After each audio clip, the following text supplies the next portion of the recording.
fitness business nerds. What's up? Welcome to another episode of the Business for Unicorns podcast. Today I'm here with Pete and Fisher. What's up, gentlemen? Hey, guys. Chillin'. Before we dive in with today's content, I want to just touch base briefly because we're still in the middle of enrollment for Unicorn Society, which is going very well, but we don't have unlimited spots left. So I thought we may just take a quick moment to kind of plug what Unicorn Society is for those of you who haven't really been hearing all of my probably million messages about it on the podcast so far. Fisher, do you want to just give a little plug for what makes Unicorn Society so awesome? Yeah, I mean, the first thing I'll say is this might all be a cruel twist because for all we know, we might be sold out by now because you are all listening to this in the future. So we are living in the past, and in the past, we have already had 5 new people join in the first week of enrollment. So we have 2 more weeks left of early bird. You will be listening probably past the early bird window, unfortunately, but you can still get in provided 1, we have space available, and 2, this is before, I believe, November 20th when we shut down enrollment until July of 2023. So if there are spots left, I would do it quickly and very briefly. It's just our coaching group for fitness business owners, like-minded community. You work intimately and personally with myself, Keeler, Pete, Ben, the Secret Weapon Dupree. Weapon Dupuy. I just gave Ben your last name. Wow, you just got married. Hi, my name's Pete. You guys, it's okay to Katie knows that, right, Pete? I think Katie knows that you're married to Ben now. Ben Pickard, Pete Pickard. Sounds adorable. Well, you work with some people who you are familiar with, likely, if you listen to these podcasts. And then we do fun things. We go on cool retreats together. We do quarterly planning together in places such as, but not limited to, Las Vegas, London, Philadelphia, and the interwebs. So at any rate, we'll pull up there. I know you want us to share content, but if you are interested, now is the time to act because it does close down for the year soon. Yeah, great. Yeah, just go to businessforunicorns.com. There should be a big shiny buttons on there for you to find out more about Unicorn Society and come join us, my friends. Today, we're diving into a topic that was actually a fan request. So Mark put out a request for different content ideas, and this one was asked by Andrew Millett. So thanks, Andrew, if you're listening. Hopefully you get your hands on this podcast. And Andrew was just asking, what kind of strategies do we use to enhance our clients' customer experience? So what are some of our go-to best thinking strategies for creating the best possible client experience at our gyms? And I know we all have lots to say about this, so we'll probably just give some of our best thinking, maybe our top 1 or 2 tips here. Fisher, do you want to kick it off for us? I will give first, I think, a framework to think about this, and then a couple of actionable things that you can apply. So when I think about the customer experience, I've come to think of this in 2 very, very big buckets, which is essentially onboarding. What happens in the very important first 90 days where you are inviting this client to fall in love with you forever and really setting the tone for the relationship. And then the evergreen, ongoing, long-term retention building strategies that you keep the relationship saucy and you keep this spice in the relationship over time, because like any relationship over time, entropy is the only real law of the universe. That's dark. So when I think about those 2 pieces, I'll give you some thoughts for onboarding because we've recently changed things up at MFF. And one thing that is a little bit probably different than for a lot of you, but I think serves as a cautionary tale, is all of these systems can, with great intention, get overly convoluted and not actually meaningful increased retention. They can just suck capacity, cost you money, lead to missed expectations, and be very negative. But so we've actually, if anything at MFF, as we've rebuilt from COVID, we've tried to take a much lighter touch and not actually put back all the things in place because some of them were just unwieldy. We don't really think they were providing value the way that we wanted. So our onboarding is more streamlined, most notably in that we've moved from what at one point was a series, unforgivably, of an email every other day for 60 days to a much more Spartan email campaign that's really more focused on here's what you need to know to be a member of our gym. And in addition to educating people on what is required to function in our community, just know the basics of how do you freeze and what do you book? And if I need an issue with my account, who do I email? Who's the fitness director? In addition to that email series, the other thing we have added in is a pretty sexy if-then automation on day 30 and day 60. It just sends out a simple email that just says, on a scale of 1 to 10, and we've actually changed this up. We've moved away from the Net Promoter Score question for those familiar. We now ask, on a scale of 1 to 10, how satisfied are you with your work with MFF and achieving the goals that brought you in here, or something like that. It's a little bit more concise and elegantly worded. So they get that email 48 days later, if they haven't responded, they get another email. 48 hours later, if they haven't responded, they get a text message with the same question. 48 hours at that, if they haven't responded, a task gets assigned for someone on the membership team to give them a call. And I would note anytime that they respond, the whole leadership team gets copied on their response, both the number and any subjective feedback.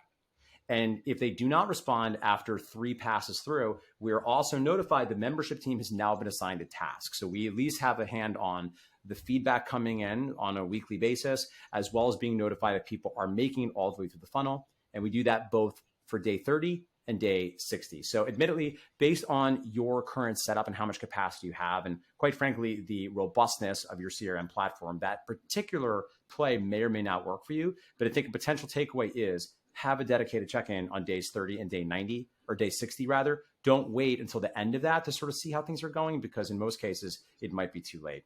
As far as the evergreen thing, I'll just give you 2 things that have worked really well for us. One is a Ninja's gift budget. So this is a move that we and many people in the industry have stolen from, I think it was the Ritz-Carlton maybe, or one of the hospitality chains, which basically says every month we want to spend at least a few $100s on personalized gift for the ninjas. So we have a form that makes it very easy that anyone in the team can fill out. And then someone on the business team will send a gift or buy a gift, and we'll give it to them in person. And this is just an awesome way to add some extra personalization when people are around for a while. The saying goes, the whole Mary Kay, everyone's wearing a sign on their chest that says, "Make me feel important." So this has been really delightful, and just a real joy to share this with people in our community so that they get to be celebrated in a really personalized way that is not perfunctory. Not that those kinds of systems can't serve their place. The other one I'll just say briefly, and I'll pull up so you gents can jump in. So silly. It's back. Took us years. Cards. Handwritten cards.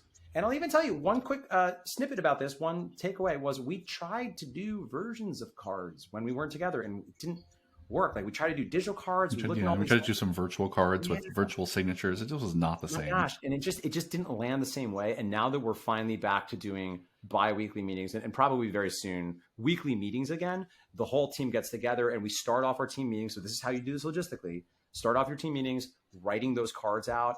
Just send them around. You all get to sign it. It doesn't take that long at all. It can fit into an existing weekly team meeting, which presumably, hopefully, you're already happening. And then your final pro tip there is you will need to track this in a spreadsheet, because what will happen is you will forget what you did if you start doing this with really meaningful volume. And because it's very awkward when you congratulate someone 3 separate times over a month and a half for their new job. Yeah, it's even more awkward when you send a sympathy card 3 times for a dead cat. It's like, you just leave me alone already. Just when you're stop reminding me about my cat. Still sorry about your thing. Yeah, awesome. Yeah, great list, Fisher. And I think, for our listeners, I think even framing it up as, there's an experience they have when they're first getting started and onboarding that really matters and requires different strategies. There's another period of their time where they're just, after they're onboarded, they're already comfortable. They feel like a member of the community, where your job is to really make them feel seen and important for the long term. And those require different strategies. So I think that framing is super useful. What about you, my friend Pete? What do you do to, what's your go-to strategies for creating awesome customer experience? I have 4 things I want to give you, and I know we're on a little bit of we want to keep this to be abbreviated podcast, so I'm going to hit all 4 quickly. 1, you guys sent me like a unicorn glitter bomb type card congratulating me on each of my boys' births, and I remember them crystal clear, and I remember it falling out of the card all over my kitchen. And being like, this is so damn cool. Why don't we do this stuff? And we didn't do it after that either, because this stuff's hard to execute on. It's CSP glitter packages. I want friends. There are baseball players out there just dying for me to make a mess of their With kitchen. A picture of Eric in a sassy glitter Speedo. I'll let you ask for that photo shoot. Well, now we have auto-generated art. I can do this easy. Go to DALL-E or Midjourney. Oh boy, we're not going to go down this rabbit hole. We'll go off the rails here. But all right, perfect. We'll talk about the outcome from this on a future podcast. We'll bring Eric on and he can talk about how he felt about it. But it made a huge impact, and I talked about it a lot. Like I talked about it probably at speaking engagements. I talked about it to my team. You do something like that, it makes an impact that has a ripple effect that you don't realize. It's bigger than the reach of just like keeping a client happy. It spreads your message pretty effectively. Number 2, Andrew Millett is the physical therapist in my gym. Yes. I feel like it's worth mentioning that. Yes. He runs Move Strong Physical Therapy, which is in our space. So as I share insight here, I want to remind the audience, Andrew in particular, that I'm not teaching him anything I haven't taught him already, because he and I talk 5 days a week. And when we're not at work, we're sharing podcast episodes via text and passing Also, along. Can we shout out Andrew for being pumped up to learn about customer experience? I would say not to paint the world of physical therapy with a broad brush, but it's kind of awesome that he's thinking from a client experience perspective. It's someone that works into what is also a clinical practice. I totally agree. And he's a machine with that stuff. He works with a group called PT Biz, which is kind of adjacent in the PT space that we do. And they do it at a scale that is, well, let me put it this way. I've only had 2 people in my network, or 2 businesses in my network, that have been Inc. 500 fastest growing companies, yours being one of them. And PT Biz just this past year, or this year, has become one of those as well. And so they're interested in a lot of the same things we are, and they seem very cool and awesome. And this is a category of like consulting or coaching isn't a zero-sum game as far as we're concerned. Mm-hmm. Those are my 2 things. Andrew works here. You guys sent me cards. Next one, number 3. I think that one of the things we do very well, and so there's going to be a performance training spin on my remaining pieces of information. When we go into our quiet season, which is pretty common if you're in a performance training gym, you have an athlete population that you service kind of more commonly than others. And for us, it's baseball. That means that a pretty significant chunk of our clients go in season all at once in late March. And then they play games until mid to late May on into early June. And one thing that I think we do very well, and right now I'd say it's probably Ethan on my staff who manages this well, is they take the entirety of the client roster, the active client roster with these high school and college athletes, and we make sure that every single one of them sees at least one of our staff members show up on the sidelines of their game during the course of their season. We make sure they don't feel like we're playing favorites. Sure, they're not going to get 100% of our team at all of them, but if we have, let's say, cumulatively between 85 and 100 people that we want to make sure are seen over the course of a 10 to 12 week span, that requires some very deliberate planning. And I think that Ethan and we have an employee now in Florida named Andrew was really good about this back in the day. They map the whole thing, and we open staff meetings with who have we seen to date, who do we have left, and how are we going to pull this off? Because every single one of them needs to see us there. And the impact of them, just the way they respond when they see us walking up to the fence to watch, you can feel the impact with just the way they look at us, just the way their teammates spot us, just our presence makes a big difference. So don't underestimate just how meaningful that is to show them that you give a shit enough to leave your office to make sure that they feel seen. That's number 3. Number 4, maybe this one will help Andrew, but I don't know. I've probably said it to him before. We've got this saying, the squeaky wheel gets the grease, right? Well, in my operation, the squeaky wheel is the helicopter dads, or the maybe occasional super high maintenance, like WebMD type client who's just, they're eating up your bandwidth. And during those, and yeah, you guys laugh, you know exactly who I'm talking about. Those people exist in Gen Pop gyms too.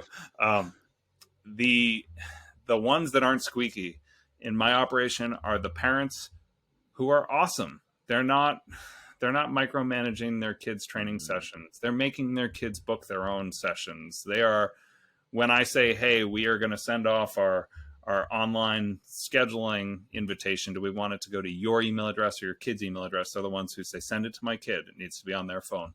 Those are the parents that I love. But the problem is when those kids are doing a great job, it's easy to forget to tell those parents, and they're the ones paying it. So if you have a lot of squeaky wheels getting the grease, I'm going to encourage you to look at all the ones that aren't squeaking and stop taking them for granted. And we will periodically send emails off to parents that say, hey, you're never in our inbox. And we appreciate that. But you need to know that your son or daughter he's been a perfect gentleman when he comes into the gym, and he's always punctual and he works his ass off. Or you need to know that your son, while quiet, or maybe your daughter, the softball player, she's got leadership skills that I didn't know about coming in, but I just want you to know that she's a really positive influence in the training room. When I send those emails, the responses from the parents. I mean, I just kind of put myself in their position. If I got an email from someone saying, hey, Colin was a leader in the classroom today. Like there was a problem at recess and Colin stepped in and talked some sense into his peers. I can't tell you how big the smile would be on my face. Mm-hmm. And it takes nothing for me to send that email. Right. So if you have an opportunity to do that, to tell people that their kids are doing a good job, even though their kids aren't creating headaches for you and neither are those parents, do it, because much like your cards, I think that has a ripple effect. Those parents, they get that positive feedback. Mm-hmm. They need to go tell someone how proud they are of their kid. Yeah. And that's only going to translate to more exposures to your business and your operation. Those are my 4. Those are great, Pete. I love that. That last one is also just the whole time you were sharing that, I was also thinking about the same is true for employees. Oh yeah. Right? There's employees that are just like the rock stars. They always show up. They're never a problem. And just are they getting enough love and attention? Right. But that's another podcast. But those are fantastic. Do we have time, Fisher? Do you have time to stick around for me to share a few, or do you have to run? Yeah, I'd love to do a few more. Great. So I'll share this, and this. I know we've talked about this in the past on the podcast, but we probably have some new listeners who might not have heard this before. But one of the things that I've heard many over the years, people wanting to work on their customer experience, was they don't know where to start. They don't know how to prioritize all these ideas. I mean, even just the wonderful ideas you both all shared, it's like, where do they start? They do all of those. They pick one of those. And so what I want to share is a framework we've been using at MFF since I think I made it in 2012, which is called the super service principles. And there's 3 principles to think about customer service. So similar to Mark giving you 2 buckets, this is 3 buckets. And really think about this as like a pyramid. At the base of the pyramid is the first principle, which is to nail the basics. And in customer service, the basics are, do the trainers know how to start on time? Do they know what the workout is for the day? Are they dressed professionally? Is the space clean? Does the equipment work? Is the temperature right? Right? These are the basics that people expect walking into the gym. Are there clean towels available if that's something you do? Right? Like all that kind of stuff. Does things work the way I expect? And people will never ask you for the basics, but they'll be so pissed if they're not there. Right? They're not gonna call you up and be like, I want to try out your gym, but is your equipment working properly? Right? Is your shit all rusty and dirty? Right? They're never gonna ask that. They expect that to be the case. So when you're working on customer service, my take is you got to nail the basics first. Your whole team has to understand, how do they impact the base expectations people have for their experience, because those have to be right, or else nothing else matters. You can do the next 2 things and they'll fall on deaf ears, because it doesn't actually fucking matter if you're not getting that shit right. So that's the base of the pyramid, nail the basics. The second one is make it personal. And you all started to hint at some of these strategies. And that's the next level up, which is, how do you then meet each person where they're at? How do you get to know each client and know their unique, their name, first of all, their preferences, their style, their kind of energy they bring to the room, what motivates them, what their goals are, and how do you reflect that back to them in a way that makes their experience unique and customized to them? And, customized experiences become something that we just expect in this day and age. Everything's customizable. I can customize everything in my house, everything on my phone, every app I use, every recommendation on every algorithm that I interact with helps the world be more customized to me. And so the expectation for individualization and customization has never been higher. And that's the second level of customer services. How do you individualize each person's experience? So that's like the next hierarchy. And the last one, I think you all gave a lot of examples for this, is the third one we usually call make magic. Right? So once you're nailing the basics, once you're personalizing and individualizing, how do you make the experience magical, memorable, sticky? It's things like glitter cards. It's things like showing up at people's games, or in a non-sports performance context, showing up at their local fundraiser that they're hosting, or going to their actual birthday party, right? It's showing up and going above and beyond what their expectations were. And so, I could keep talking about this for 20 more minutes, but I think that framework is one I would use if I'm in your shoes, listeners, and trying to figure out, where do I start? You start at the bottom of the pyramid. Are you and your team nailing the basics? Once you feel like you are, then you can focus on personalizing and individualizing. Then you can focus on making wow moments or magic moments and, exceeding people's expectations. I know that, that might sound kind of really basic and academic, but I do think it's a pretty, tried and true roadmap for just improving the customer experience. Anything you gents would add to that? I want to know if you've written that blog already. because I want to go take it all and put it into social media. I'm sure. I think we did a whole podcast on it once. It's probably a blog. I don't remember. But yeah, I'm happy to repeat it again. Yeah. All right. Well, this is great. Let's end here. I think we all shared some great tips. That's more than enough for people to go get started on their customer service experience. Andrew, if you're listening, thanks for asking. I think it's an awesome question. And if you want to make other recommendations, all you listeners, let us know. Email us. It's just our first names at businessforunicorns.com. And we'd love to hear those recommendations. Also, if you found value in this podcast or any of our podcasts, please leave us a review wherever you're listening to your podcast. That's how we find more awesome humans like us to listen. Well, thanks, gents. It's been a really great one, and I'll catch you on the next episode. Bye, guys. Bye now.